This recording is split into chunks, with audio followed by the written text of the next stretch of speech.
Good afternoon everyone, we are Group 2 and we are about to tackle Chapter 7 Voidable Contracts from Article 1390 to 1402. Article 1390. The following contracts are voidable or unlawful, even though there may have been no damage to the contract. Those where one of the parties is incapable of giving consent to a contract. Those where the consent is obtained by mistake, violence, intimidation, undue influence, or these contracts are violated unless they are annulled by proper action. They are acceptable or ratifiable. This article emphasizes the crucial part that consent plays in relation to the contracts. One of the three fundamental components of contracts is consent. The agreement is voidable if one of the parties' consent is invalid or defective. Consent can be deleted or flowed due to the internal or external circumstances. Now let's get into the definition of the value. Meaning of voidable contracts. Voidable and unlawful contracts are those which possess all the essential requisites of valid contracts, but one of the parties is legally capable of giving consent, or consent is given to which they while the stipulation and influence. It should be noted that the contracts stated in Article 38 are nevertheless voidable even though there was no harm done to the contractual parties. As a result, it makes no difference whether the contract that is voidable as a relevant fulfilled or is only executory, a competent court action can always void the agreement. Binding force or voidable contracts, they are valid and binding between the parties unless annulled by a proper action in court by the injured party. Once ratified, absolutely and can no longer be void. So they are existent, valid, and obligatory unless annulled or set aside by a proper action in court. But unlike a cessable contract, the existence of economic damage is not essential or they're annulled. In a case where the plaintiff corporation stock holder sold their entire stock to a Japanese corporation in 1940, it cannot recover its former properties, which were after inflation turned over to the Republic as enemy contractors. A mere obligation that the sale to a Japanese firm had been perfect in relation to an ipso facto stockholders of the plaintiff ownership of the stocks without any judicial recognition. Indeed, one who desires to recover frauds as the owner from another account if the deeds held by the other are not employed must first ask that such alleged fraud be satisfied. Kinds of voidable contracts. A contract that would otherwise be valid in terms of both its purpose and operation is voidable due to though credited by their legal capacity to give consent where one of the parties is incapable of giving to the contract, or violation of consent where the violation is done by mistake, violence, intimidation, and influence or fraud. Meaning of annulment. Annulment is a remedy provided by law for reason of public interest for the declaration of the inefficacy of a contract based on a defect or vice in the consent of one or the contracting parties in order to restore them to their original position in which they were before the contract was executed. Annulment is a remedy for declaring the inefficacy of a contract due to a defect or vice in the consent of one of the contracting parties. Article 1391. This article focuses and enumerates all the periods wherein the annulment shall be brought upon 4 years. So there are 4-year period of filing action for annulment of a voidable contract, such as follows. The first one is in case of intimidation, violence, or undue influence from the time the defect of the consent ceased. So it is only natural that the other party were not yet expected to file an action for annulment before it ceased, because potential intimidation and violence towards to the contract are impairing to own consent of the contract itself. The second one is in case of mistake or fraud from the time of the discovery of the same. So obviously, before the time of discovery, the victim party is unaware of the contract being voidable as it renders, resulting in failing to bring an action in court. So the guilty party will not be rewarded for covering fraud or mistake, and the victim party was has the right to file an action for annulment within 4 years from the time of discovery of mistake or fraud. And the third one is when the action refers to the contract entered into by minor or other incapacitated person from the time the guardianship ceased. It is simply refers to a right of the minor to take a legal action to annul a contract entered into while he was still minor, must be utilized within 4 years of the day he was released from the guardianship. So for the example in this article, the contract between A and B was signed on December 19, 2019. On January 20, 2020, B discovered that A deceived him in order to obtain the consent of the contract. In this case, B may annul the contract 4 years after the fraud was discovered on January 20, 2020. B must file the action for the annulment before the expiration of the 4-year period, or otherwise, his right to do so would expire and the contract will continue to be enforceable. Article 1392. Ratification extinguishes the action to annul a voidable contract. Technically, the following terms must be used: confirmation, ratification, and acknowledgement. First, confirmation. Confirmation means to cure a defect of a voidable contract. Second, ratification means to cure a defect of a lack of authority of an authorized contract entered into by another. Lastly, acknowledgement. Acknowledgement means to remedy a deficiency of proof, thus an oral loan may be put in writing or when a private instrument is made a public instrument. Meaning and effect of ratification. Ratification means that one voluntarily adopts or approves some defective or unauthorized act or contract which without his subsequent approval or consent would not be binding on him. It indicates an intention on the part of the ratifier to be bound to the provisions of the contract.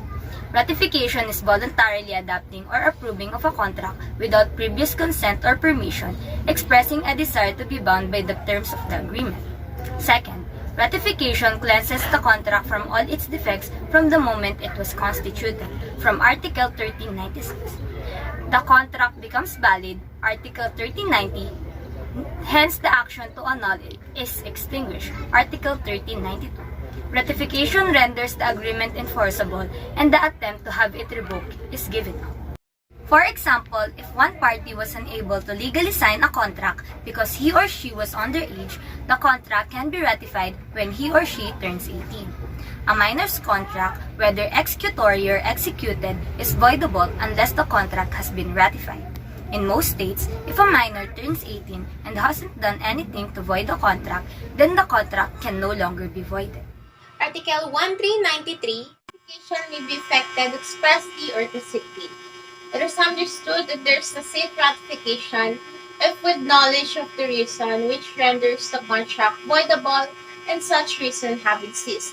The person has a right to invoke it should execute an act which necessarily implies an intention to waive his right. This article simply indicates that ratification is an act or a method used to give effect to a contract that has a curable nullity defect. It is an action to correct the defect of law or excess of authority of the party who entered into the contract through another without the latter's consent. We have two kinds of ratification. first is express, when the ratification is manifested in words or in writing.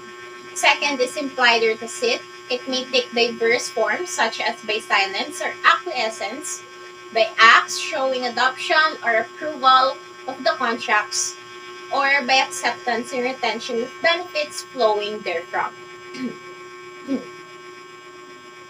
Ratification may be expressed or implied if a contract contains explicit terms of consent. It is expressed.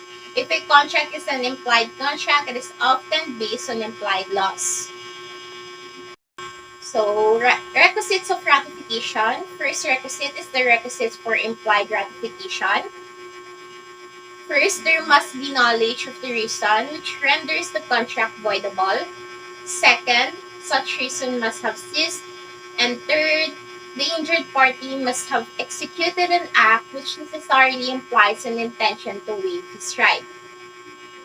Second requisite is the requisite for express ratification are the same as those for implied ratification, except that the form accepted expressly. Both express and implied ratification are necessary to be aware of the reason that makes the contract voidable.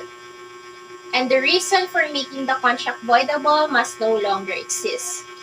And the action taken by the party who was injured suggests a waiver of its right, except that the express ratification of the former is affected expressly. So here's the example. First, as a minor sold his land to B. Upon reaching the age of majority, as with full knowledge of his right in the premises, instead of repudiating the contract, disposed of the greater part of the proceeds, or collected the unpaid balance of the purchase price from B. In this case, there is tacit ratification by S. And second example is an action for annulment of a contract of sale. S alleged that the sale was executed by him through the threat and intimidation of B. It appears, however, that S deposited the check for the purchase price and withdraw the money from time to time. The contract is deemed ratified. Article 1394. Ratification may be effected by the guardian of incapacitated person. This article simply pertains to who may ratify a contract entered into by an incapacitated person. Incapacitated person includes an emancipated minor, demented or insane person, and deaf-mute who do not know how to write. A contract entered into by incapacitated person may be ratified by, first, their guardian, or the injured party himself, provided that he is already capacitated. Guardians are the legal representatives of their wards. Therefore, they have the power to contract in their behalf. Hence, the injured party himself may also ratify a contract, but the reason why a contract was classified as voidable must have ceased. In the case of a minor, he or she may only be allowed to ratify a contract once he or she turns in the age of maturity, or 18 years old. Example, M is a minor, and G is the legal guardian of M. M wants to buy a car. Therefore, G may sign a contract on behalf of M. In case the contract is voidable on the ground of mistake and more, ratification can be made by the party whose consent is vitiated. This means that the injured party may ratify a contract if he or she so permits. Article 1395. Ratification does not require conformity of contracting party who has no right to bring action for annulment. Only the injured party has the right to annul or ratify a contract. The one who vitiated the consent personally or to a third person has no right to file a case of annulment. It is a principle that he who comes to the court must come with clean hands. Conformity of guilty party to ratification is not required. Otherwise, he can simply disregard his contract by the simple expedient of refusing to give his conformity. Example, A signed a deed of sale of his land to B because B punch, and threatened to kill him if he refused to sign. Here in the example, consent was vitiated because of the violence enforced by B.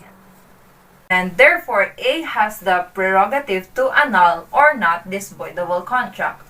And the conformity of B is not necessary to ratify a contract. Article 1396. Ratification cleanses the contract from all its defects from the moment it was constituted.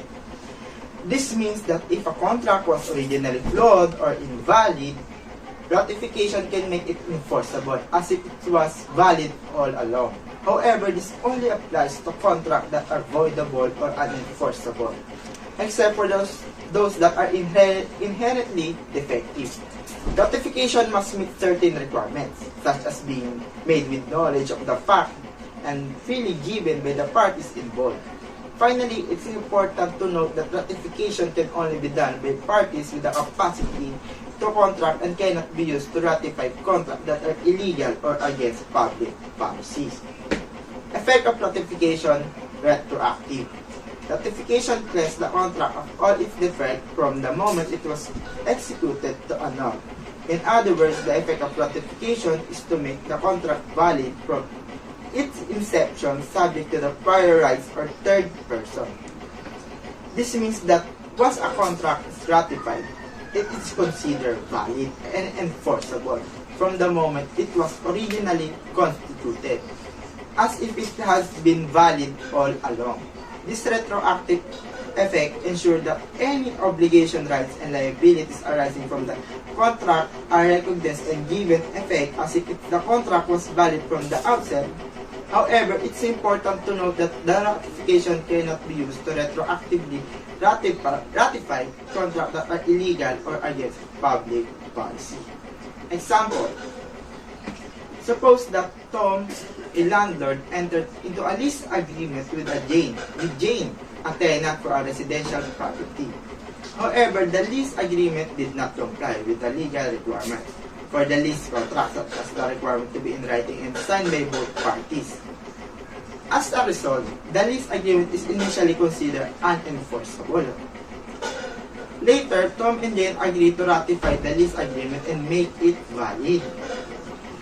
This means the effect of ratification is retroactive, meaning that the lease agreement is considered valid and enforceable from the moment it was originally constituted, despite its initial defect. As a result, Tom can enforce the term of the lease agreement and hold Jane liable for any breaches of the agreement that occurred before ratification.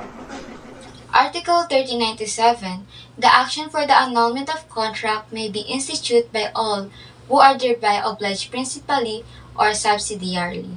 However, persons who are capable cannot allege the incapacity of those with whom they contracted, nor can those who exerted intimidation, violence, undue influence, employed fraud, or mistake base their action upon these flaws of the contract. So, Article 1397 simply refers to the condition that must be met by the parties in order for them to request for the annulment. So, the people who enter the contract or who are primarily or subsidiarily bound by it are the real parties in interest. They cannot accuse those who they entered into a contract with being incompetent or guilty based on their action. So there are two requisites that must be satisfied to grant the required competence to bring an action to annul the contract. The first one is that the plaintiff must have an interest in the issue, and the second one is that the victim or not the offender is the one who must file a claim. So the next part is the right of stranger to bring an action. Article 1397 also refers to the right of the stranger to bring an action in court. We all understand that strangers are not bound in a contract, so they are unable to object to the legality of an agreement. However, stranger may file an action in court in certain situation. such as when they feel that they have been unfairly denied the opportunity to participate in a public bidding, or when they believe that they have been wrongfully excluded from one, but they are still prejudiced in their rights with respect to one of the contracting parties. For example, A sold the parcel of land to B. The consent of A was vitiated by fraud, and subsequently, A sold the same lot to C. In this case, C can bring an action to annul the sale.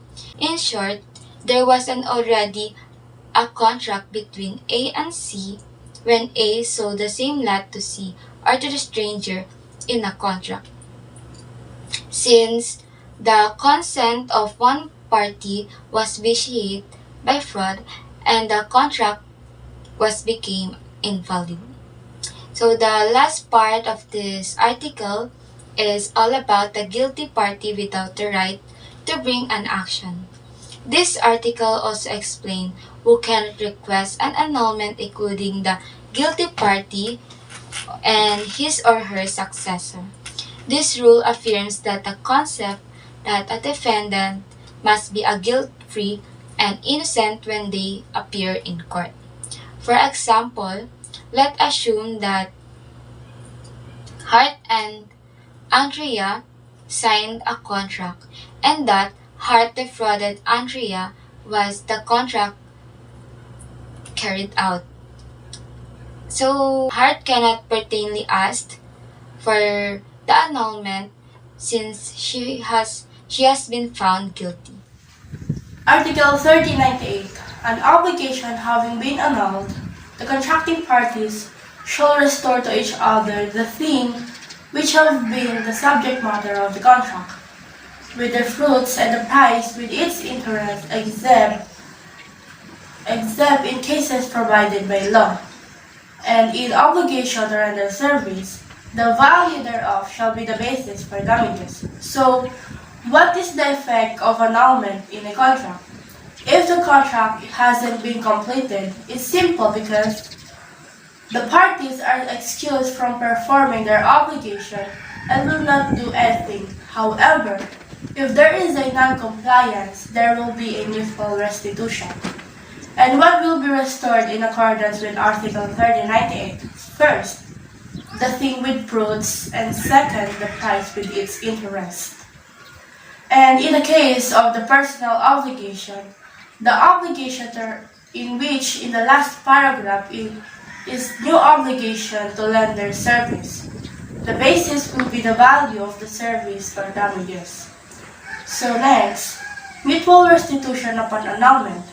If the contract is annulled, the parties, as a general rule, must restore to each other the subject matter of the contract with the fruits and the price thereof with the legal interest, unless there are fundamental reasons recognized by law which will prevent such restitution.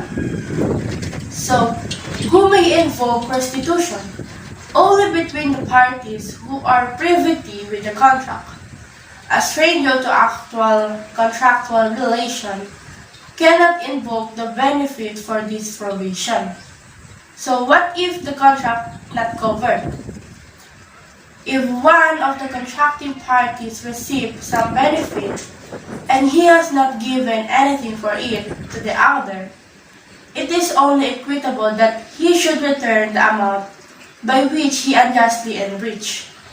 And if the parties had reciprocal prestation, which can compensate each other, the excess in the value can be paid to the party to whom it pertains.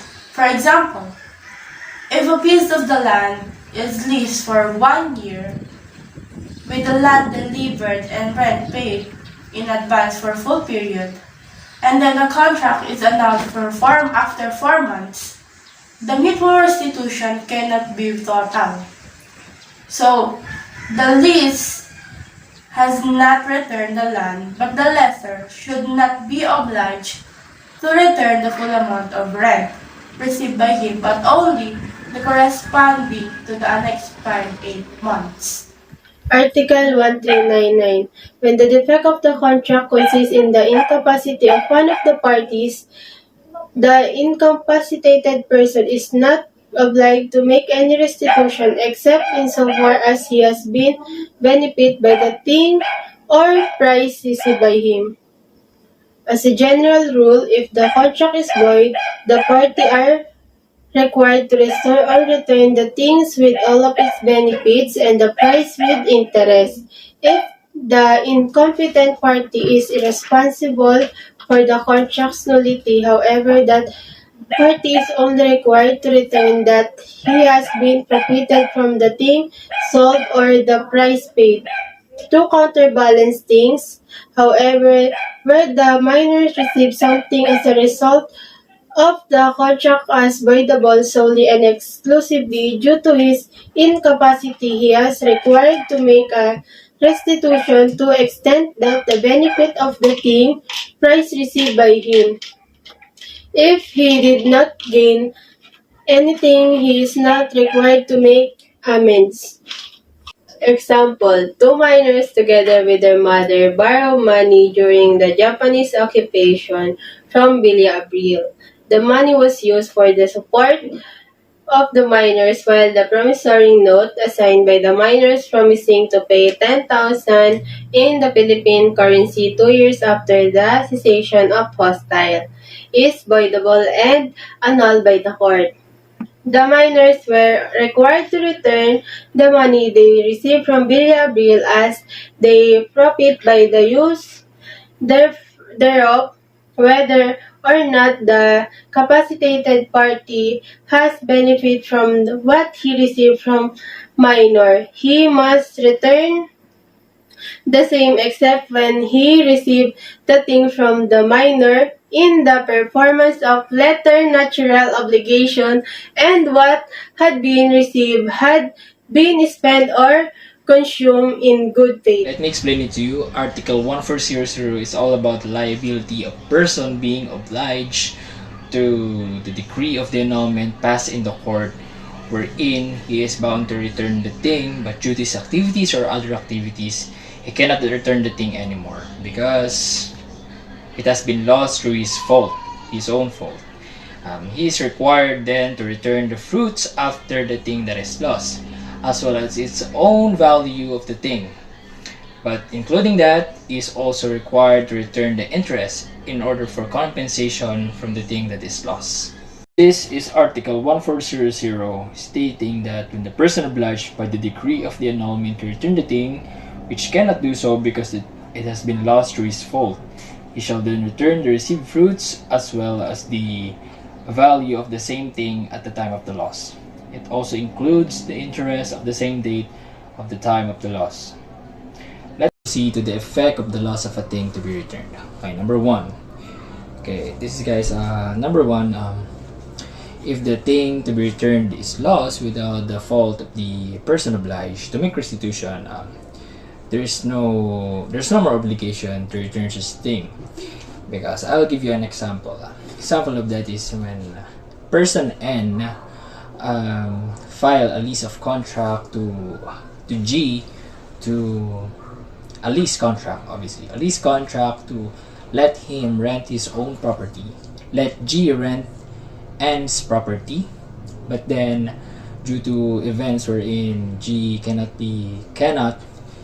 pay the amount of the rent to their contract, obviously N is forced or made an action to annul the decree of the annulment of the court. G is now required to return the thing, which is the property, obviously property of N, which is he cannot rent the property of N anymore, obviously, and now but due to unfortunate event, which is not the fault of the G, which is the one who's renting the property, due to unfortunate event like flood or massive typhoon, the property was damaged or cannot be returned to its original state, then G is not liable to the obligation of the thing to be returned because It's not his own fault that the property is damaged.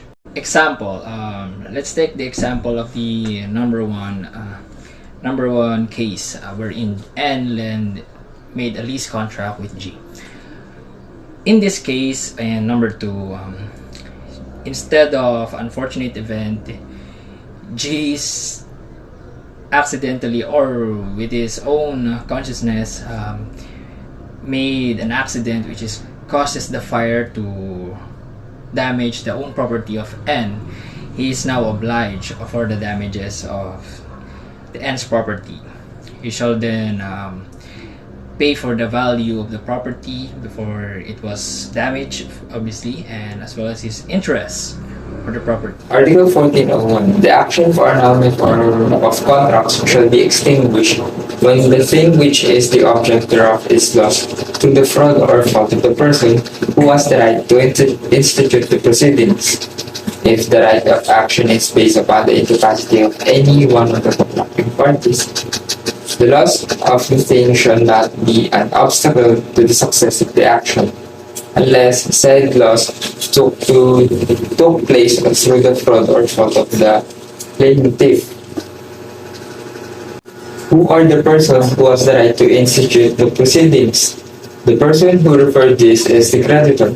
If the creditor lost a thing by fraud or fault, the right of action to annul a contract or annulment of contract will be extinguished. But if the loss is not due to his fraud or fault, Article 1402 will apply, which we'll explain later. And in paragraph 2, Article 1401, it's the same thing in the first paragraph. If the loss of thing is based on contracting parties or plaintiff, the right to complain for annulment of contract will be extinguished because plaintiff cannot benefit by his wrong or fault.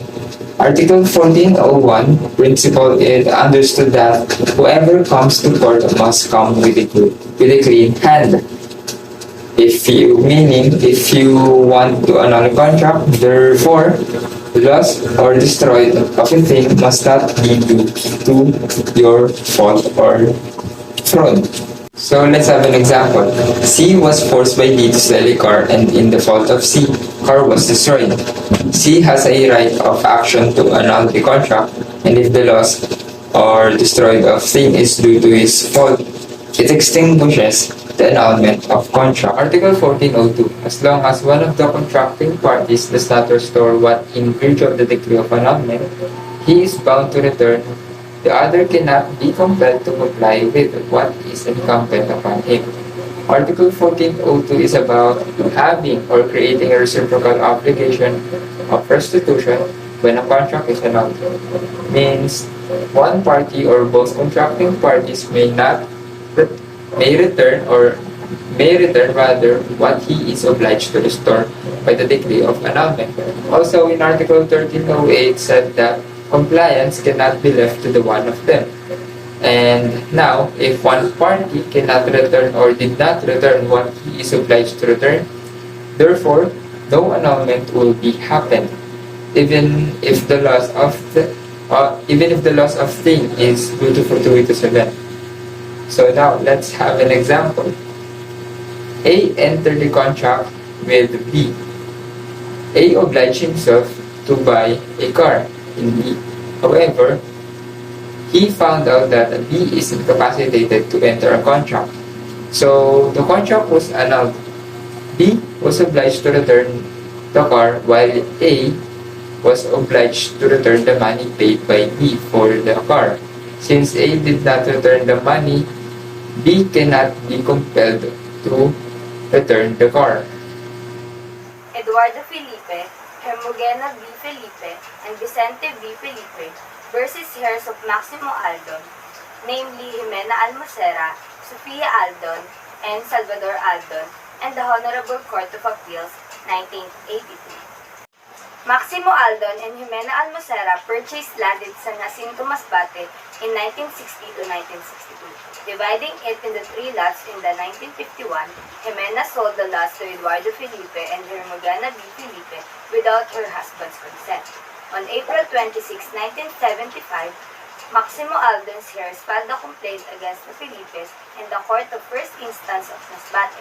The trial court sustained the claim of the defendants and read their judgment in favor of spouses Felipe as lawful owners. However, the Court of Appeals overturned the judgment, ruling that there was sale without the husband's consent. As a result, the sale was null and void. According to Article 1390 of the Civil Code, voidable contracts are those where one of the parties is incapable of giving consent to the contract. In this instance, the Court of Appeal was correct to invalidate the wife's sale of marital property without the husband's approval. Samahan ng magsasaka sa San Joseph versus Valisno. Under case number 4030 SCA 629. Year 2004. The late Dr. Nicolas Valisno Sr. was the formerly registered owner of 57-hectare estate located in La Fuente, Santa Rosa, Nueva Ecija.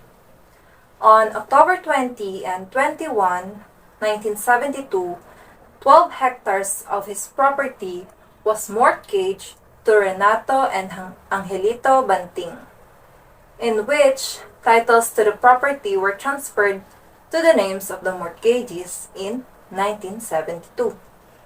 On October 25, 1973, the redemptioner grandchildren redeemed these properties.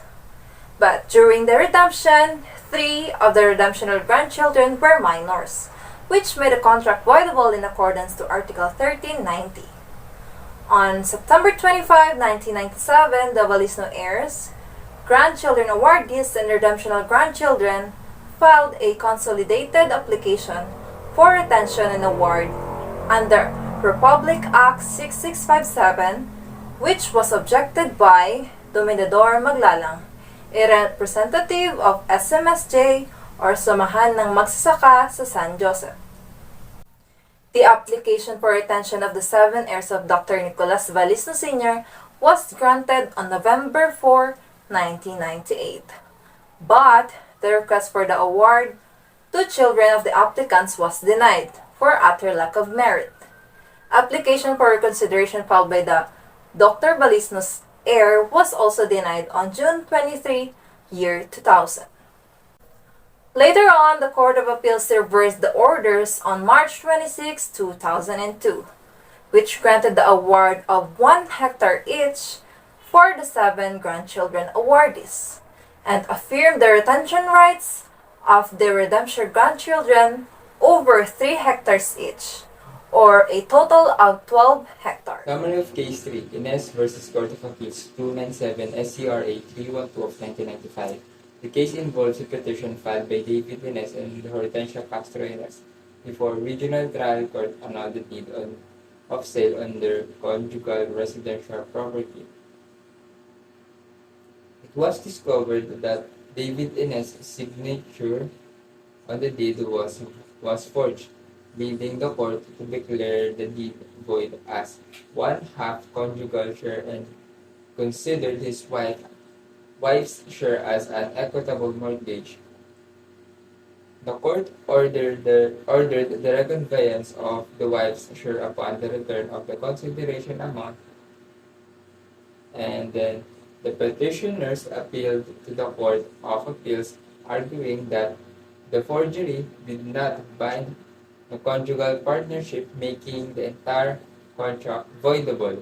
The Court of Appeals upheld the petitioner's contention, declaring the deed of sale void in the entire and ordering the reconveyance of the entire property.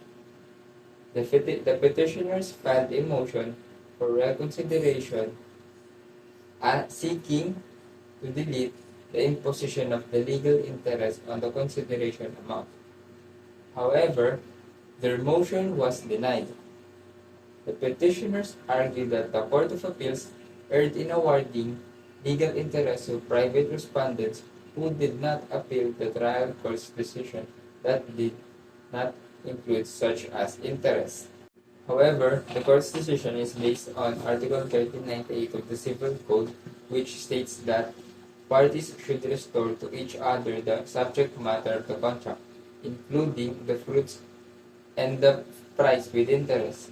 The award of legal interest is justified under Article 2210 of the Civil Code, which allows for interest to be granted at the court's discretion for damage awarded for breach of contract. The court affirms the decision with the modification that the legal interest should commence from July 31, 1990 until fully paid.